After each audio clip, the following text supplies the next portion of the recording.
This, I think this H is for, sorry, the Hypercraft Town Hall. I think this H is for Hypercraft. But it kind of makes it look like a helipad, which is cool, because what Town Hall would be complete, or would be complete without a helipad?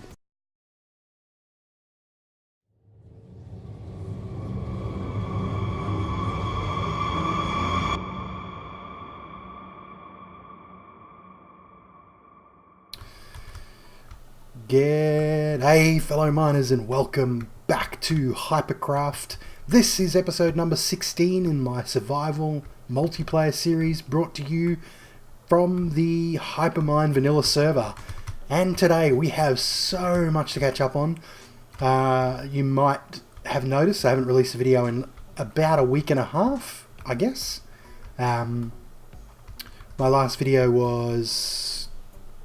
I think it was a Sunday release, and then I had family visiting for the week after that, which I'd completely forgot about, and I would have mentioned in my last Hypercraft episode, but I forgot that they were coming, so I was really not able to do any preparation or recording for an episode.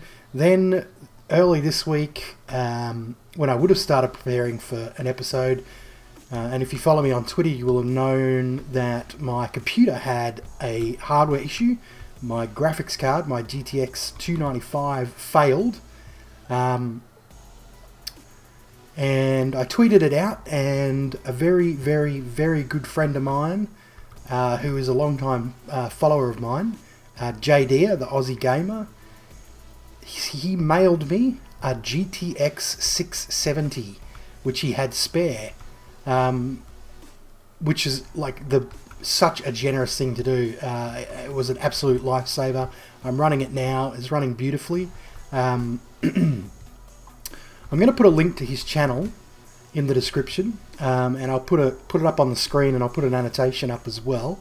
Go and check out his channel. I mean, this is in no way even close to being able to repay him for his generosity.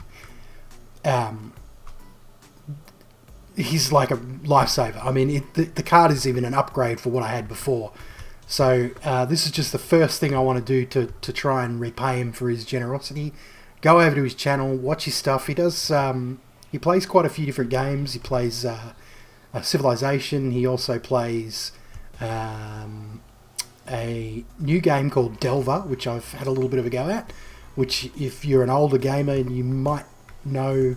A game called Dungeon Keeper. It is very similar to Dungeon Keeper. Really fun game, and it's pretty cool to watch. So head over to his channel, even if you just drop over there and say thank you to him for his fantastic generosity. But please have a look at his stuff and subscribe. And next, what else? I was going to talk about a comment I received a couple of weeks back, but I think I might leave that for another episode.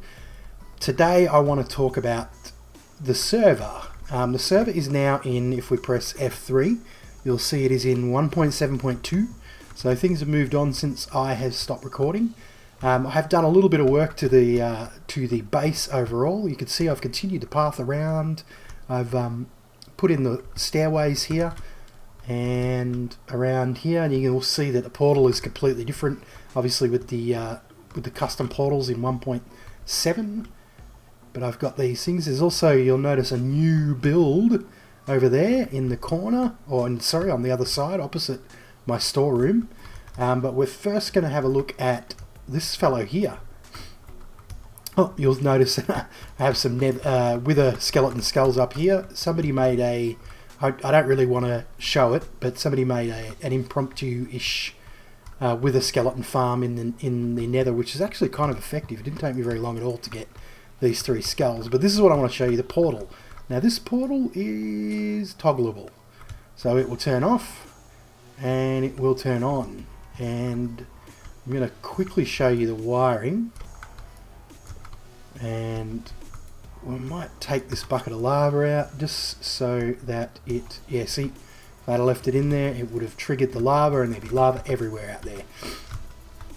Really simple mechanism. The button is on the obsidian block that I'm looking at right now, when that gets pressed, it lights that redstone, which extinguishes this torch, which unlocks this hopper, allowing this bucket of water to pass to this hopper, and this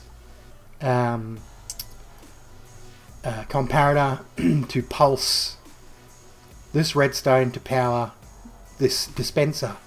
Then the bucket goes back into this hopper, which is still unlocked, and comes back to this hopper, which pulses it a second time. And then it heads back to that hopper, and the torch turns on and locks the hopper. So that's the double pulse mechanism that I use. And you can click, click, so you can hear the 2 clicks. If we put the lava bucket back in, we can demonstrate it better. There we go. So that's the automatic portal. And the reason I did it this way is because I needed to fit it in underneath this 3 wide area. Ordinarily I would have all of this up 1 layer and back 1, so that I could power this directly with the comparator, but there wasn't a room to do it because I wanted to keep this 3 wide like this. So I had to kind of improvise and cross the signals over. So this button actually activates this dispenser, and then this button activates this dispenser. So that's the automatic portal, and of course we have the custom sized portals, which I've taken advantage of because my base is an odd number, so therefore the portal in the middle is now 3 wide, so it fits in better. I did have the 4 portals kind of in a cross, but I was never really that happy with that. So anyway, on with the show. Pumpkin farm is working quite well. You can see I've got 43 pumpkins there. Every now and then I hear it fire off. My cactus farm is doing... that's the cactus farm. That's a spoiler. My sugarcane farm is doing quite well. I'm actually using the green stained glass in front of these. I think it's quite a nice little touch. Gives it a bit more, you know, individuality, and it kind of, I don't know, it kind of picks it out a little bit and gives it a nice, just a nice look. And this is the cactus farm, which you'll remember I had like a prototype version of it, I guess, down the bottom in the where I had my little temporary work area, which is now gone. Oh, there we go. My pumpkin farm just fired away. Is it? Wonder where the pumpkin went. Is it in there? Was there 43 before? Anyway, I'll have a look at the video later. Emergency mute. Pardon me. Yeah, so this cactus farm just feeds down through these hopper chain here and to this chest here, and as you can see, it's slowly building up. This has been going for a couple of days now, and there's more cactus than I'll probably use ever, unless I want to make lots and lots more green glass. You will notice that we are using the Sphax glass again, the Sphax Pure BD Craft glass. That is because the Flow HD texture pack, the glass I was using from the Flow HD texture pack, didn't quite look right for some reason with the glass panes. So I've just switched back to this, and I don't have connected textures at the moment for the iron because Optifine is not yet updated to 1.7.2. They're waiting for MCP to update, which is still at 1.6.4. So that's the texture pack stuff out of the way. That is the portal out of the way. My little mini farms out of the way. I suppose the next thing we want to move on to actually will be, we'll get to that later, in here. We go through the portal. And we come in here. This is my new track end for my nether rail, or my nether tunnel. It's a kind of a little small representation, it's a small representation of the base on the other side of the portal. So it's a little tiny replica. You can see there's the middle, there's the ring that goes around the outside, the little spokes, the kind of dome, and the walls, and ooh, jeez, what up, Ghast?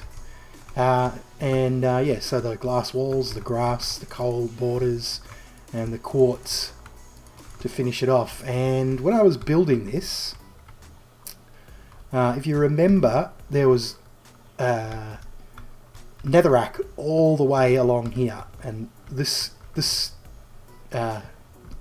portal was here. So it was started here and finished here. I was side on because I couldn't do the 3x3 thing, which again is due to the fact that my whole thing is odd, which I'm really liking the custom portals.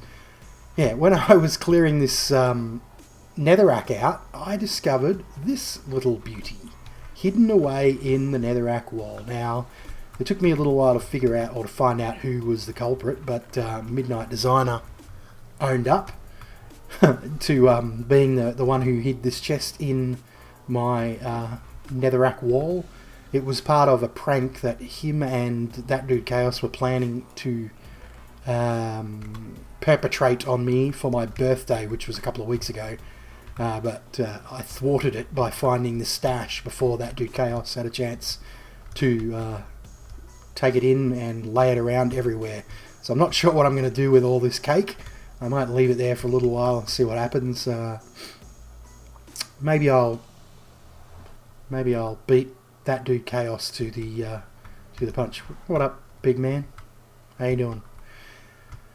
Anyway, so that's the Nether portal and the end of the Nether rail. Oh yep, probably noticed already. I have put in redstone lamps in the roof, which at night gives this place a really nice, bright, lit up look. So you know, there's no darkness anywhere up there, sort of thing. It's nice and brightly lit, and I was going to put lamps in this this ring here, but I decided not to. There goes my... That was probably the cactus farm, actually. Yeah, that was the cactus farm. Okay, what else besides the glaringly obvious? I guess we'll move on to the glaringly obvious. This area here is basically a new room. Oh, there's Mini Red. I better say hello. Hello, Mini.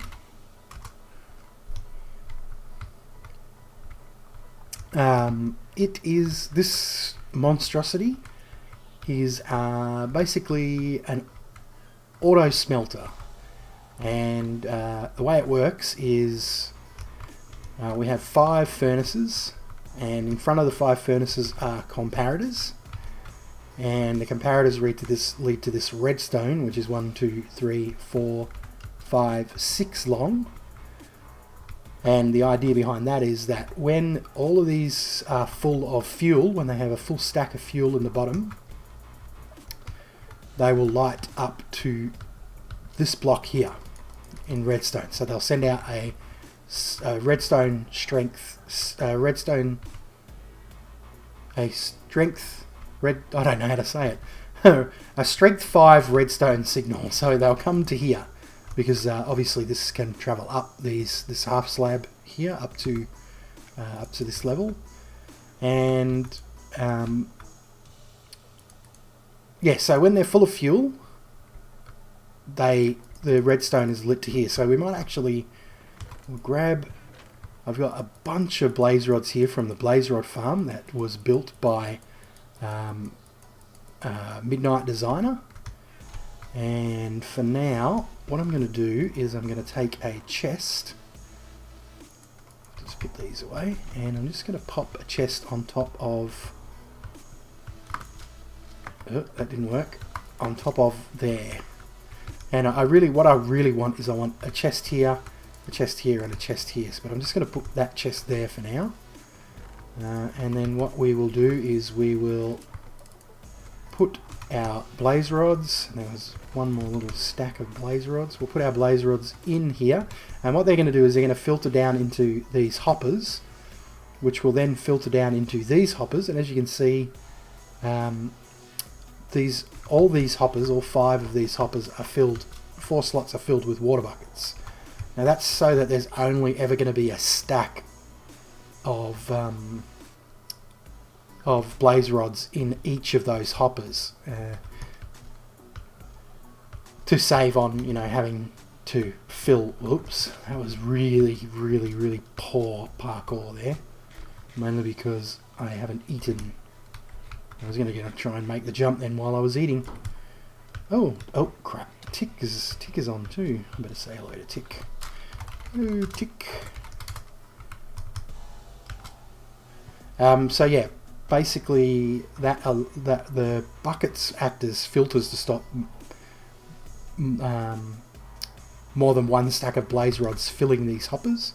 You can see these are full, and you can see now both of these are on, and they are both emitting a, well, they should both be emitting,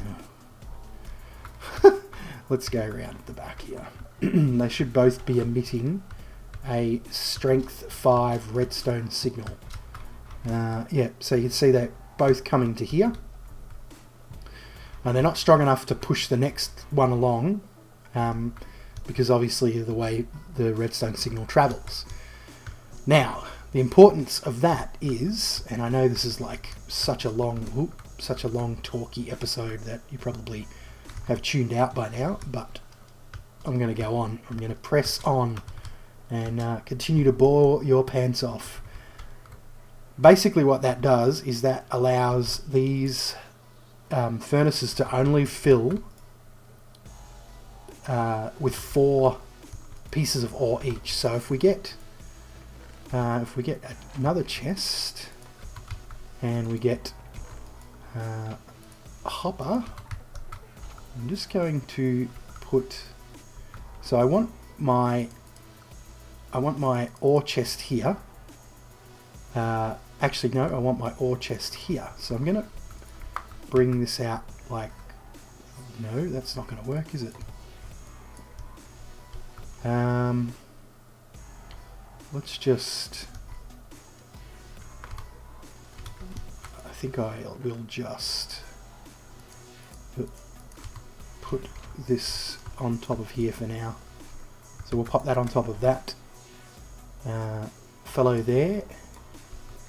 And what will happen is the ore will filter down into this circular. So actually I didn't quite explain the fuel. The blaze rods will circulate around these hoppers continually, and they will keep these things topped up to a full stack of blaze rods in each of these furnaces. So I'm going to have to keep this chest regularly topped up. I do have a little circuit that I want to throw in here, which will tell me when basically because this hopper will fill up. Once all of these hoppers are filled up, this hopper will start to fill up. Even though the blaze rods are going around and around in circles, this hopper will hold the majority of them. So what I plan to do is have a comparator coming off this hopper, so that when that hopper is full, it'll be outputting a redstone signal of 15, and then I will have a redstone lamp here somewhere telling me that will indicate when that hopper is full, and when it goes under a stack, the lamp will go out, and then I know that I need to start to top this up again with redstone, with blaze rods. So you can see the blaze rods are already starting to build up in this hopper. We should start seeing them come around here. There we go. We can see them circulating around in that. Something similar will happen with this, except I don't really need an indicator to tell me when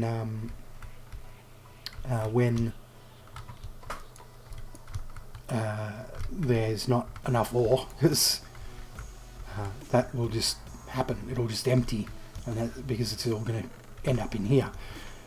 So yeah, we will take our iron ore and we will stick our iron ore in this chest here, and that will filter in slowly. And what's going to happen is you see that furnace there lit up. Now this one lights up,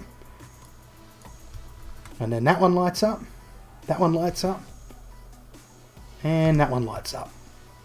And what this means is that the ore is being evenly distributed throughout these five furnaces. So you'll see it never goes above 5 iron ore. That is because as soon as 5 iron ore plus the full stack of blaze rods are in these furnaces, the 6th bit of redstone gets lit up and it locks these hoppers. So no more iron ore can fall through them until one of these is removed. And we can probably see, you can see the iron ingots are already coming out of the system, and it's because it's not filling each one after the other. It's slightly faster. Like, it means that it doesn't have to wait until that's full before it fills this furnace, and then wait till that's full to fill this furnace, then etc. So on and so on. So if I have maybe 10 stacks or maybe I have 1 stack of iron ore, it won't just fill one furnace and then slowly cook it. It'll fill all 5 pretty much straight away, and it'll start cooking the iron a lot faster. So yeah, that's the concept behind the machine. I'm going to replicate that again once here for cooking cobblestone into smooth stone, and then again one more time here, and that will be for cooking sand into glass, so that I can, put a whole bunch of sand in it and make glass out of it. I'm not going to do one for gold because you can see how much gold ore I have in comparison to, well, I don't have a lot of sand, but I have a lot of cobble, and you tend to use a lot more glass than you do find gold ore. And I am going to be using a lot more glass because I intend on doing some additions to this place externally. So yeah, that's the auto smelting invention that I came up with. I don't know whether somebody else has already done something similar to this. Possibly, I mean, there may be people who've done a better job than I have. As I said, these aren't the final positions for my chests. I do want to have the ore input chest here, the fuel input chest here, and the ingot output chest here. And I will use dropper item elevators to feed the ores up into the hoppers here. And I'm still working on that. I'm still trying to figure out how I can do that compactly enough. So if anyone has any ideas, please feel free to leave a comment or send me a PM with a video link, or share it to me or tweet it to me. My Twitter is in the description. If you do have an item elevator that can go up 3 blocks, that is 100% effective. In other words, I want nothing left in it, and I don't mean the ordinary item elevators that can move 1 item at a time up, because eventually what happens is this hopper gets full. You can see it's still draining this chest, but this hopper is full, and we'll probably find that the next one, actually this one will start to fill up next to it. And what's happening is one is leaving this hopper, one ore is leaving this hopper, but one is coming from here to replace it.